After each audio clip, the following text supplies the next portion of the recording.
नमस्कार दोस्तों, आपका बहुत बहुत स्वागत है वाइस पाठशाला में।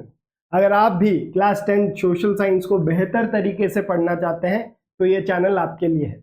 तो आज इस चैनल को सब्सक्राइब कर लीजिए और अगर आपको इस लेक्चर की पीडीएफ चाहिए तो डिस्क्रिप्शन बॉक्स में टेलीग्राम का लिंक दिया है।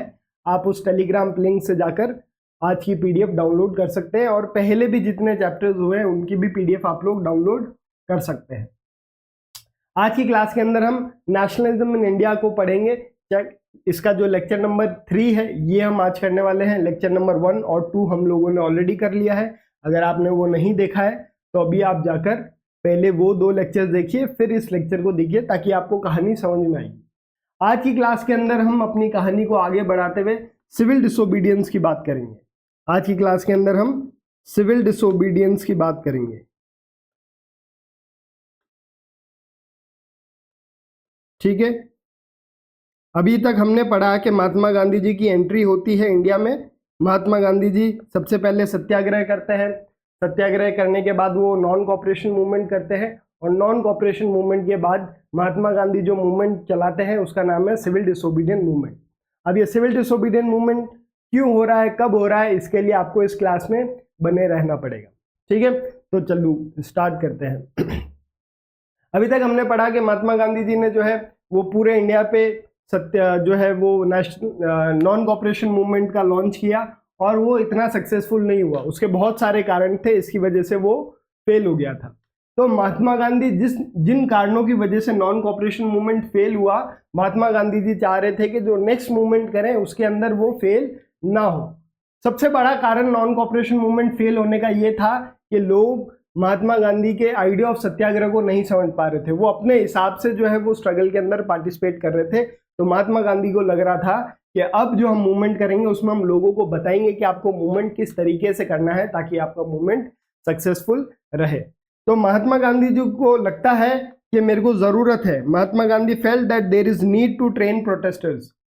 जो प्रोटेस्ट कर रहे हैं उनको ट्रेन करने की जरूरत है। क्या ट्रेन करेंगे हम कि मूवमेंट कैसे करना है और मूवमेंट का एम क्या है। लोग, महात्मा गांधी ने बोला नॉन वायलेंस करना है, लोग वायलेंट कर रहे हैं। लोगों को मूवमेंट का एम ही नहीं पता कि मूवमेंट किस लिए लाया है। तो महात्मा गांधी जी को ये लग रहा है कि अब हमको जो है वो ट्रेन करने की जरूरत है, मूवमेंट का उद्देश्य बताने की जरूरत है। लेकिन जो कांग्रेस के लीडर्स थे ना, वो अब क्योंकि नॉन कॉपरेशन मूवमेंट फेल हो गया था और वो कांग्रेस के लीडर्स चाह रहे थे कि अब ये मूवमेंट करने से कुछ नहीं होगा, हमको चुनाव लड़ना पड़ेगा। तो इसी दौरान जो है कांग्रेस के 2 लीडर्स, एक सीआर दास और एक मोतीलाल नेहरू, 1992 जनवरी 1992 में अपनी एक पॉलिटिकल पार्टी बना देते हैं जिसका नाम है स्वराज पार्टी। स्वराज का मतलब क्या होता है? इंडिपेंडेंस। तो ये पार्टी इंडिपेंडेंस के लिए लड़ रही है। But some leaders were tired of protest and felt that best way to oppose British policies is to contest provisional election set up by government of India in 1919। कुछ leaders को लग रहा है प्रोटेस्ट करने से अब नहीं होगा, अब हमको चुनाव लड़ना पड़ेगा। चुनाव कौन सा? जो ब्रिटिशर्स करवाते हैं। और उन्होंने अपनी एक पॉलिटिकल पार्टी बना ली जिसका नाम है स्वराज पार्टी। कब बन रही है? 1 जनवरी 1992 को। कौन बना रहा है? सीआर दास और मोतीलाल नेहरू। लेकिन कुछ कांग्रेस के लीडर्स ऐसे भी हैं जैसे सुभाष चंद्र बोस, जवाहरलाल नेहरू। इन लोगों को लग रहा है कि मूवमेंट अभी तो स्टार्ट हुआ है, इस मूवमेंट को और बढ़ाने की जरूरत है। But Subhash Chandra Bose and Jawaharlal Nehru wanted mass movement for independence. उनको लग रहा है कि चुनाव लड़ने से कुछ नहीं होगा और मूवमेंट बढ़ाने की हमको जरूरत है। इसी दौरान नॉन कॉपरेशन मूवमेंट खत्म होने से और सिविल डिसोबीडियंट मूवमेंट स्टार्ट होने के बीच में 2 इवेंट हो जाते हैं भारत के अंदर जिससे पूरा स्ट्रगल जो है वो चेंज हो जाता है। ये 2 स्ट्रगल कौन से हैं? एक साइमन कमीशन आता है और दूसरा ग्रेट डिप्रेशन, मतलब आर्थिक मंदी। पूरे वर्ल्ड के अंदर एक आर्थिक मंदी आ जाती है, उसके कारण उसके इफेक्ट्स आपको इंडिया में भी देखने को मिलते हैं और लोगों की परेशानी और बढ़ जाती है। ब्रिटिशर्स थे, उसकी वजह से परेशानी है ही। ग्रेट डिप्रेशन आया, लोगों की परेशानी और बढ़ गई और इसी के साथ साथ एक साइमन कमीशन आता है जो भी इंडिया के लोगों के लिए अच्छा नहीं था, तो लोग उसके खिलाफ भी प्रदर्शन या प्रोटेस्ट कर रहे हैं। During this 2 incident happened that change the India struggle movement. Non cooperation movement और सिविल डिसोबीडियंट मूवमेंट स्टार्ट होने से पहले इंडिया में दो ऐसी घटना हो जाती है जो इंडिया का नेशनल स्ट्रगल को चेंज कर देती है। वो दो घटना कौन सी है? सबसे पहला है ग्रेट इकोनॉमिक डिप्रेशन। ये ग्रेट इकोनॉमिक डिप्रेशन यूएसए से स्टार्ट होता है 1929 में।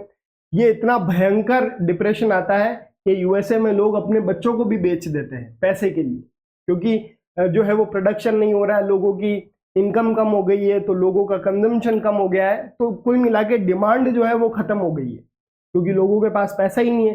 तो इसका असर भारत पे भी देखने को मिला। क्या देखने को मिला? जो एग्रीकल्चर प्राइजेस थे वो फॉल हो गए क्योंकि लोग डिमांड ही नहीं कर रहे हैं, तो जो है उनकी प्राइजेस क्या हो गई? कम।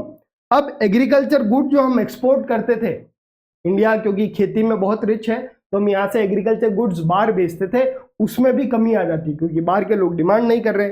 1926 से 1930 के बीच में एग्रीकल्चर प्रोड्यूस का जो एक्सपोर्ट है वो कम हो जाता है। जो किसान थे वो अपनी फसल को बेच नहीं पा रहे थे। अब वो बेच नहीं पा रहे तो उनके पास में पैसा नहीं आ रहा है तो वो टैक्स नहीं दे पा रहे हैं और unable to pay their revenue. Great economic depression के कारण 4 फैक्टर हुए। पहला फैक्टर क्या है? जो एग्रीकल्चर के प्राइजेस है वो कम हो गए। दूसरा, एग्रीकल्चर का जो एक्सपोर्ट है वो कम हो गया। तीसरा, किसान अपनी फसल नहीं बेच पा रहे हैं। चौथा, किसान जब वो फसल नहीं बेच पा रहे हैं तो उनका जो रेवेन्यू है, जो टैक्स है, वो भी नहीं दे पा रहे हैं। तो भारत के लोगों को ग्रेट इकोनॉमिक डिप्रेशन से जो है वो प्रॉब्लम हुई। दूसरा जो फैक्टर मैंने बताया, साइमन कमीशन 1927, डेट आपको याद रखनी है। Great economic depression 1929, Simon commission 1927। अब ये साइमन कमीशन क्या था? क्योंकि आपको पता है कि जैसे ही वर्ल्ड वॉर खत्म होता है इंडिया में जो फ्रीडम स्ट्रगल है वो बहुत तेजी से बढ़ता है। तो यूके में जो सरकार है वो सोच रही है यार ये प्रोटेस्ट क्यों बढ़ रहा है, इसको हम कैसे कम कर सकते हैं। तो किसी ने सजेस्ट किया कि सर भारत में जो कॉन्स्टिट्यूशन चल रहा है वो सही नहीं है, इसमें बदलाव की जरूरत है। तो यूके के अंदर एक नई सरकार बनती है जिसका नाम है टोरी गवर्नमेंट। और टोरी गवर्नमेंट चाहती है कि भारत के अंदर ये जो प्रोटेस्ट हो रहा है ये कम हो जाए। इसके लिए इन्होंने बोला कि हमको भारत के कॉन्स्टिट्यूशन में चेंज करने की जरूरत है। तो उन्होंने एक कमेटी बनाई और उस कमेटी के अंदर अलग अलग मेंबर्स इंक्लूड किए। अब इस कमेटी में, क्योंकि भारत के लिए कॉन्स्टिट्यूशन बना रहे हैं और इस कमेटी के अंदर सारे ब्रिटिशर्स हैं, इंडिया के कोई लोग है ही नहीं, तो इंडिया की जितनी भी लीडर्स है, पॉलिटिकल पार्टी थी, वो इस बात से नाराज है कि तुम हमारे लिए कॉन्स्टिट्यूशन बना रहे हो और हमको ही जगह नहीं दी। इसलिए साइमन कमीशन जब इंग्लैंड से आता है यहाँ पर तो उसका लोग विरोध करते हैं। ठीक है। न्यू टोरी गवर्नमेंट, ये ट्रॉय लिख दिया लेकिन ये टोरी गवर्नमेंट है, TORY। New Tory government constituted statutory commission headed by sir John Simon in response to rise of protest in India. जो इंग्लैंड में नई टोरी गवर्नमेंट बनी है वो एक कमीशन सेटअप करती है। उस कमीशन का जो हेड है उसका नाम है सर जॉन साइमन, इसीलिए इसका कमीशन का नाम ही रख दिया साइमन कमीशन। और ये क्यों आ रही है? ताकि इंडिया के अंदर जो प्रोटेस्ट बढ़ रहे हैं इसको कम किया जाए। इसका ऑब्जेक्टिव क्या था? इंडियन कॉन्स्टिट्यूशन को रिव्यू करना और उसके अंदर कुछ चेंजेस सजेस्ट करना ताकि ये प्रोटेस्ट कम हो जाए। लेकिन इसकी एक प्रॉब्लम थी। क्या प्रॉब्लम थी? साइमन कमीशन के जो मेंबर्स थे सारे ब्रिटिशर्स थे, कोई भी इसके अंदर इंडियन नहीं था। प्रॉब्लम क्या थी? All members were British and no Indian. Commission arrived in India in 1928। 1927 में इंग्लैंड में बना, 1928 में सर जॉन साइमन इंडिया आते हैं बाकी मेंबर्स के साथ और यहाँ पर उनको स्वागत किया जाता है एक स्लोगन से, साइमन गो बैक। हमको साइमन कमीशन नहीं चाहिए क्योंकि हमारी इसके अंदर कोई हिस्सेदारी नहीं है। अब जब साइमन कमीशन आता है तो वैसे जो है वो कांग्रेस अलग लड़ रही है, मुस्लिम लीग अलग लड़ रही है, सारी पॉलिटिकल पार्टी अलग लड़ रही है। लेकिन जब साइमन कमीशन आता है तो सारी पॉलिटिकल पार्टी एक हो जाती है और सारे साइमन कमीशन का विद्रोह जो है वो विरोध करने के लिए आते हैं। All political party, Muslim league and Congress protesting against this commission. India में सारी पॉलिटिकल पार्टी साइमन कमीशन का विरोध कर रही है। अक्टूबर 1929, because of this protest viceroy Lord Irwin, अब क्योंकि इंडिया में बहुत प्रोटेस्ट चल रहा है साइमन कमीशन के खिलाफ, तो जो लॉर्ड इरविन है अक्टूबर 1920 में ये 2 झूठे वादे करते हैं हमको। 2 झूठे वादे करते हैं। कौन सा है? एक है डोमिनियन स्टेटस और एक है राउंड टेबल कॉन्फ्रेंस के अंदर जो है वो भागीदारी देंगे। मतलब अब साइमन कमीशन क्यों आया? कॉन्स्टिट्यूशन को चेंज करने के लिए।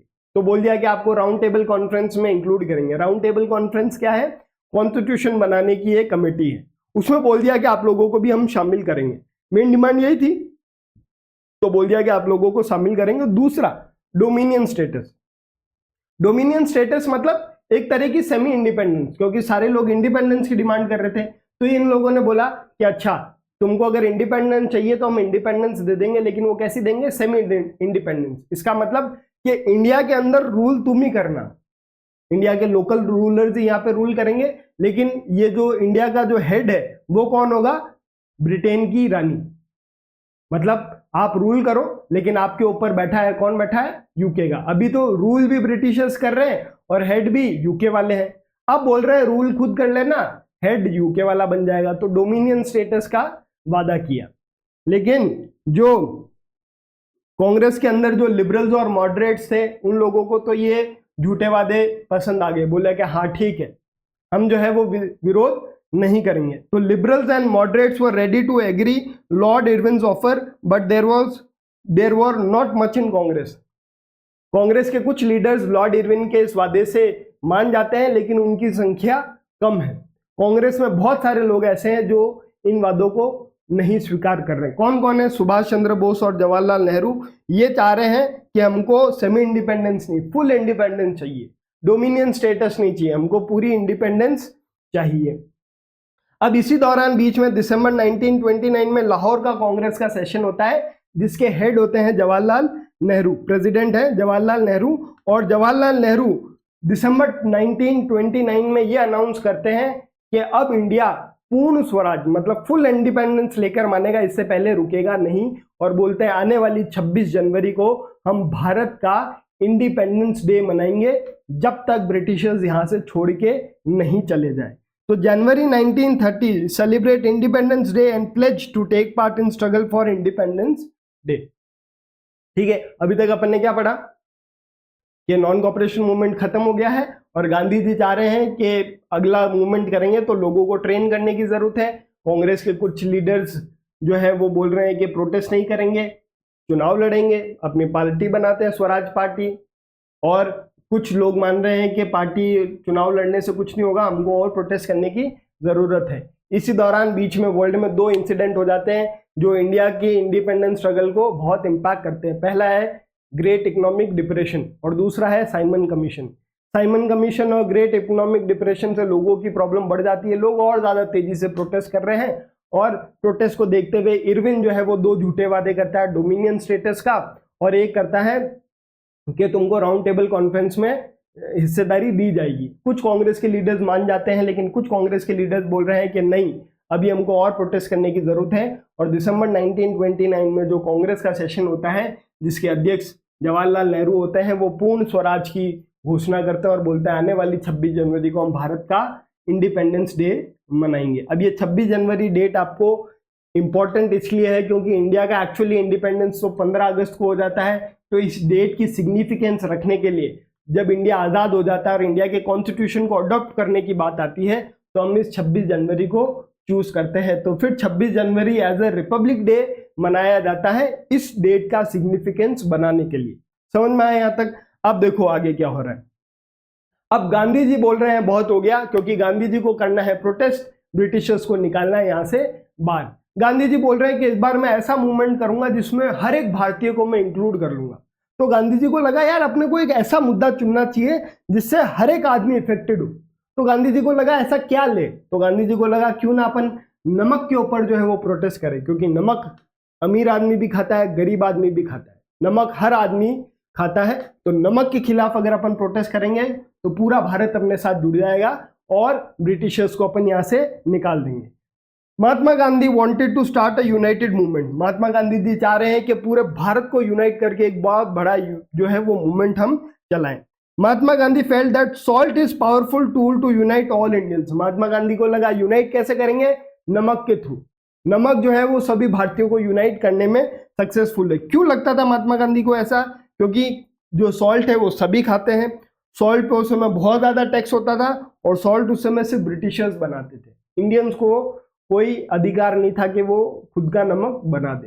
तो नमक सब जने खा रहे हैं, नमक के ऊपर बहुत टैक्स था, इसकी वजह से महंगा था और ब्रिटिशर्स की मोनोपोली थी कि और कोई नमक नहीं बना सकता।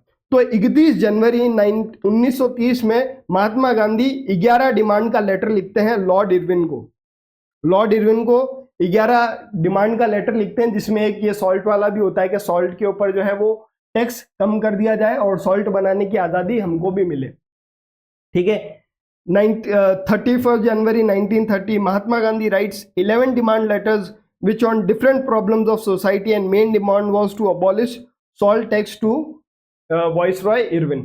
महात्मा गांधी 11 डिमांड का लेटर लिखते हैं इरविन को, जिसमें बहुत सारी प्रॉब्लम्स का डिस्कशन होता है, जिसमें से एक मेन थी कि सॉल्ट पे जो टैक्स लिया जाता है उसको अबॉलिश कर दिया जाए।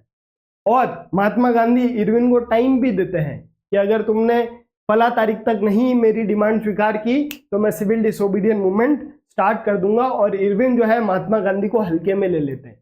वो बोलते हैं कि आपकी जो मर्जी आए आप वो करो, मैं आपकी डिमांड को स्वीकार नहीं करता। Letter also said that if demand not accepted by 11 March, 31 जनवरी को लेटर लिख रहे और 11 मार्च तक का लॉर्ड इरविन को टाइम दिया कि डिमांड मान लो, civil disobedient movement will start. Mahatma Gandhi बोल रहे हैं डिमांड माननी है तो मान, नहीं तो 11 तारीख को मैं जो है वो सिविल डिसोबीडियंट मूवमेंट स्टार्ट कर दूंगा। British Lord Irwin didn't responded to Mahatma Gandhi demand, ignore कर दिया महात्मा गांधी के लेटर को। तो 12 मार्च को महात्मा गांधी ने सॉल्ट मार्च स्टार्ट कर दिया दांडी तक। ठीक है। अब एक ये सवाल आ सकता है कि सॉल्ट मार्च क्या है। सॉल्ट मार्च या दांडी मार्च कब स्टार्ट हो रहा है? 12 मार्च को, और खत्म कब हो रहा है? 6 अप्रैल को। Mahatma Gandhi started salt march on 12 March 1930 accompanied by 78 of his trusted volunteers।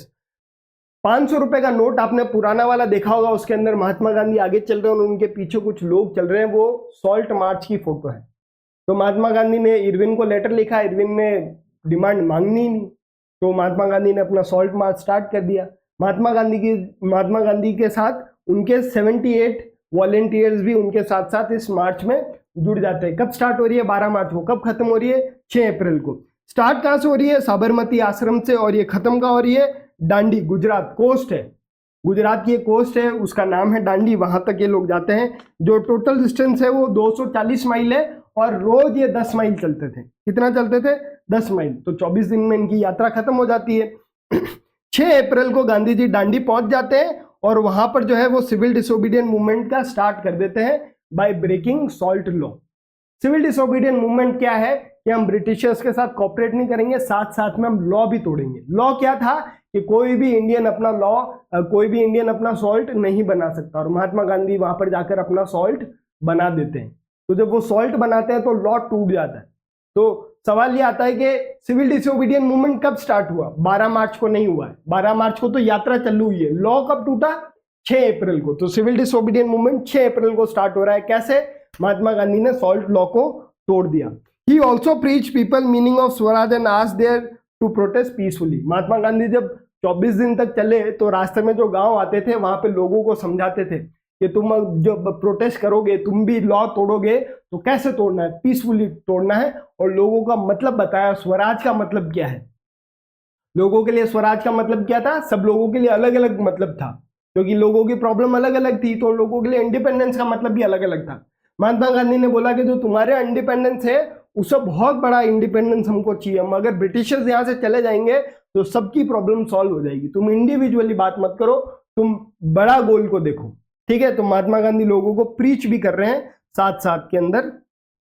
अब सवाल ये आता है कि नॉन कॉपरेशन मूवमेंट और सिविल डिसोबीडियंट मूवमेंट में फर्क क्या है? नॉन कॉपरेशन मूवमेंट का मतलब है ब्रिटिशर्स के साथ कॉपरेट नहीं करना, और सिविल डिसोबीडियंट का मतलब है ब्रिटिशर्स के साथ कॉपरेट नहीं करना और साथ साथ में सॉल्ट लॉ, जो लॉ बने हैं ब्रिटिशर्स के, उनको भी तोड़ना। Difference between non cooperation and civil disobedient movement क्या है?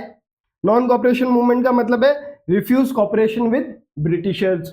सिविल डिसोबीडियंट का मूवमेंट का मतलब क्या है? Refuse cooperation with Britishers plus break British laws. और ये ब्रिटिश लॉज हमको जो है पीसफुली तोड़ने हैं। ठीक है। ऐसे नहीं है कि आप जो है वो वायलेंट हो जाओ। ठीक है। इसके बाद देखो, अब सॉल्ट जो सिविल डिसोबीडियंट मूवमेंट है इसके अंदर लोगों ने कैसे पार्टिसिपेट किया? तो लोगों ने भी जो है वो नॉन कोऑपरेट नहीं किया ब्रिटिशर्स के साथ, ब्रिटिशर्स के जो लॉ हैं उनको ब्रेक किया। People started making their own salt. जब लोग अपना नमक बना रहे हैं इसका मतलब वो लॉ को तोड़ रहे हैं। कौन सा लॉ?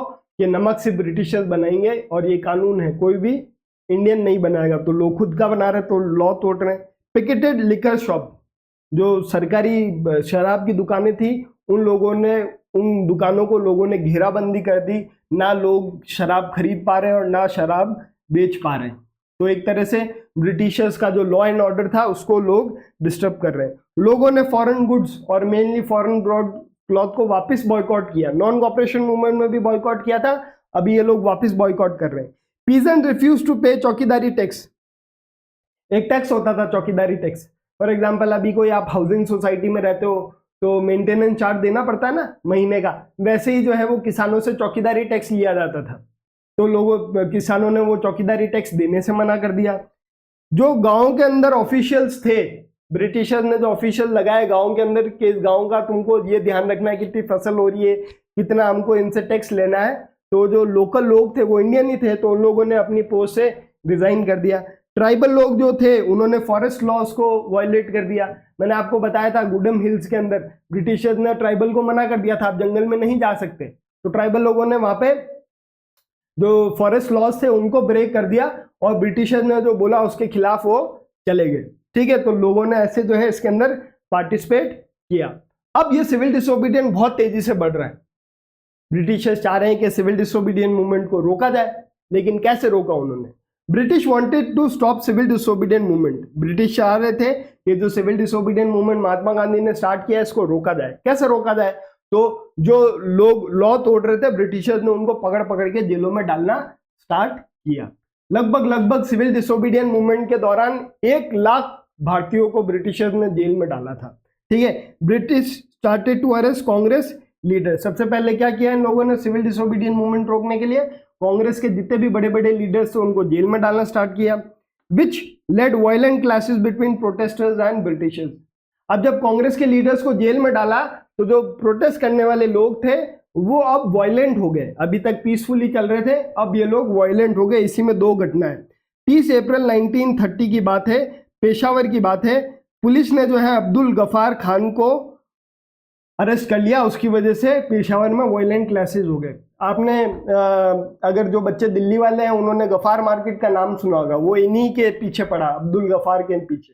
ठीक है, तो अब्दुल गफार पेशावर वाले रीजन में सिविल डिसोबीडियंट मूवमेंट कर रहे हैं और उनको ब्रिटिशर जो है वो अरेस्ट कर लेती है। उसके बाद पेशावर में वायलेंट क्लैशेस हो जाते हैं। 30 मई 1930 में ब्रिटिशर्स गांधी जी को अरेस्ट कर लेते हैं। क्यों कर लेते हैं? क्योंकि सोलापुर के जो इंडस्ट्रियल वर्कर्स हैं वो ब्रिटिश इंस्टीट्यूशंस को अटैक करते हैं और ब्रिटिशर्स बोलते हैं कि ये जो अटैक किया ये महात्मा गांधी जी के कहने पे किया, इसलिए महात्मा गांधी को भी जो है पकड़ के जेल में डाल देते हैं। सिविल डिसोबीडियंट मूवमेंट के दौरान ब्रिटिशर्स 1 लाख लोगों को जो है वो जेल में डाल देते हैं ताकि सिविल डिसोबीडियंट मूवमेंट स्टॉप हो जाए, खत्म हो जाए। ठीक है, 1 लाख लोगों को डाल दिया। अब जब इतने सारे लोगों को डाल दिया तो महात्मा गांधी को लग रहा है कि यार ऐसे तो पार नहीं पड़ेगी।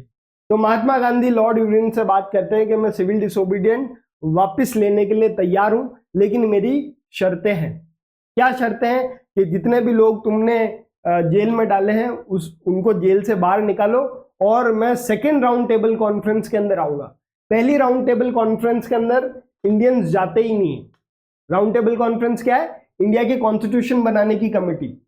तो गांधी जी रेडी हो जाते हैं कि जो नेक्स्ट राउंड टेबल कॉन्फ्रेंस है मैं उसमें आ जाऊंगा, लेकिन तुमको ये जो इंडियंस को तुमने जेल में डाला है इनको बाहर निकालना पड़ेगा।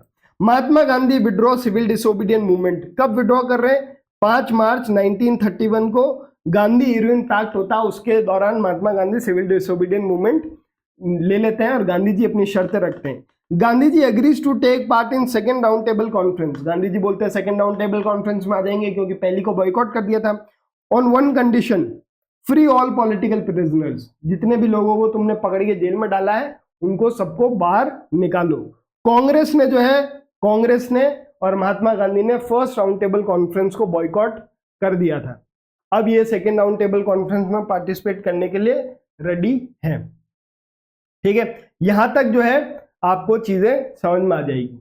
अब दिसंबर 1931 के अंदर महात्मा गांधी जो है वो लंदन जाते हैं। किसके क्या करने के लिए? सेकेंड राउंड टेबल कॉन्फ्रेंस में पार्टिसिपेट करने के लिए। और महात्मा गांधी वहां पर अपने आइडियाज देते हैं कि इंडिया के कॉन्स्टिट्यूशन में ये होना चाहिए, वो होना चाहिए, और ब्रिटिशर्स उनकी बात को नकार देती है। तो महात्मा गांधी नाराज होकर वापिस आ जाते हैं, ठीक है, but return disappointed. Round table conference में लंदन गए, बातें नहीं मानी तो वो महात्मा गांधी वापिस आ जाते हैं। महात्मा गांधी जब वापिस इंडिया आते हैं तो वो देखते हैं कि जितने पॉलिटिकल प्रिजनर्स थे उनको अभी तक जेल से बाहर निकाला ही नहीं है, जैसे अब्दुल गफार, जवाहरलाल नेहरू, ये सब अभी जेल में ही बैठे हैं। और महात्मा गांधी से इरविन पैक्ट ने यही तो बोला था, सारे पॉलिटिकल प्रिजनर्स को छोड़ दिया जाएगा, ब्रिटिशर्स ने किसी को भी नहीं छोड़ा। और कांग्रेस पार्टी को इलीगल घोषित कर दिया कि जो पार्टी है कांग्रेस पार्टी है इलीगल है। कोई भी कांग्रेस पार्टी का काम करता हुआ नजर आया, कोई भी कांग्रेस पार्टी का झंडा उठाते हुए नजर आया, उसको हम जेल में डाल देंगे। गांधी जी को ये देख के बड़ा बुरा लगता है। गांधी जी बोलते हैं मैंने तो सिविल डिसोबीडियंट मूवमेंट इनके कहने पे वापस ले लिया था और इन्होंने तो मेरी बात मानी नहीं। तो गांधी जी ने बोला मैं सिविल डिसोबीडियंट मूवमेंट वापस से स्टार्ट करूंगा। लेकिन गांधी जी जब ये बोलते हैं मैं वापस से स्टार्ट करूंगा, तो अब लोग जो है महात्मा गांधी से इतना नहीं जुड़ते जितना फर्स्ट में जुड़ रहे हैं। क्यों? क्योंकि उसके बहुत सारे कारण थे। ठीक है, पहले आपने मूवमेंट चलाया, आपने मूवमेंट रोक दिया, अब आप मूवमेंट वापस चला रहे हो तो लोग इतना शामिल उसमें नहीं हो रहे। तो सिविल डिसोबीडियंट मूवमेंट भी एक तरह से कहीं ना कहीं अनसक्सेसफुल हो जाता है। ठीक है, when he arrives in India he saws Gaffar Khan and Jawaharlal Nehru were both in jail. Political prisoners को ब्रिटिशर्स ने नहीं छोड़ा है, कांग्रेस पार्टी को इलीगल डिक्लेयर कर दिया। Congress party had been declared illegal. तो Mahatma Gandhi again launch civil disobedient movement, वापिस से सिविल डिसोबीडियंट मूवमेंट स्टार्ट कर देते हैं। लेकिन अब ये जो मूवमेंट है ये ज्यादा पॉपुलैरिटी गेन नहीं करता है और अपना मूवमेंट लूज कर देता है। और by 1934 second civil disobedient movement को भी बंद कर देते हैं। ठीक है, क्योंकि एक बार पहले लॉन्च किया फिर वापस लॉन्च किया तो लोगों में पॉपुलैरिटी नहीं हुई। ये था हमारा आज का चैप्टर जिसके अंदर हमने सिविल डिसोबीडियंट मूवमेंट पढ़ा। अब अगली क्लास के अंदर हम पढ़ेंगे कि कौन कौन लोग थे जिन्होंने वापिस जब सिविल डिसोबीडियंट मूवमेंट हुआ उसमें पार्टिसिपेट नहीं किया, क्या क्या प्रॉब्लम थी। जैसे किसान हो गए, इंडस्ट्रियलिस्ट हो गए, वर्कर्स हो गए, किस लोगों ने सिविल डिसोबीडियंट में बिल्कुल पार्टिसिपेट नहीं किया। फॉर एग्जांपल मुस्लिम लोगों ने सिविल डिसोबीडियंट मूवमेंट में पार्टिसिपेट ही नहीं किया। जो एससी लोग थे, शेड्यूल कास्ट, उन लोगों ने भी सिविल डिसोबीडियंट मूवमेंट में पार्टिसिपेट नहीं किया। तो उन्होंने क्यों नहीं किया, उनके कुछ कारण थे। और फिर बाद में लास्ट चैप्टर के जो सेक्शन है उसमें हम देखेंगे कि इंडिया के लोगों ने कलेक्टिव बिलोंगिंगनेस बढ़ाने के लिए क्या क्या स्टेप्स लिए। फॉर एग्जाम्पल जब अगर अपन rise of nationalism in Europe पढ़ते हैं तो फ्रांस के लोगों ने कुछ स्टेप्स लिए थे कलेक्टिव बिलोंगिंगनेस को बढ़ाने के लिए। वैसे इंडिया में भी कुछ स्टेप्स लिए गए, वो कौन से स्टेप्स हैं उसके बारे में भी हम देखेंगे। तो हमारा जो नेक्स्ट लेक्चर है वो आएगा मंडे को शाम 4 बजे। और इस लेक्चर में हम जो है वो आपका आएगा लेक्चर नंबर 4 और हम जो है इस चैप्टर को उसके अंदर खत्म कर देंगे। ठीक है, आई होप आपको ये आज का लेसन बढ़िया लगा होगा। काफी इजी चैप्टर है, अगर आप इसको स्टोरी फॉर्म में पढ़ोगे तो बिल्कुल आपको पढ़ने के अंदर जो है वो प्रॉब्लम नहीं होगी।